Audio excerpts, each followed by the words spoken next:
it's a vibrant start to the week in July in Trieste, with graduates filling the streets in celebration and tourists taking in the city's sights.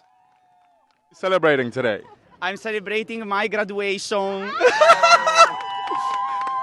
I'm gonna celebrate with my friends at a bar, and we're gonna drink a lot of wine.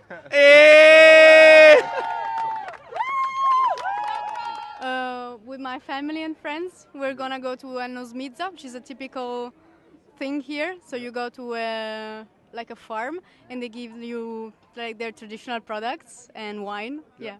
And then we will celebrate in Barcola, which is like this near the sea. Yeah. Okay. I'm going to have lunch with my family, and then tonight I'm gonna have I don't know. I'm gonna throw a party with my friends and just have fun on the beach in Muggia.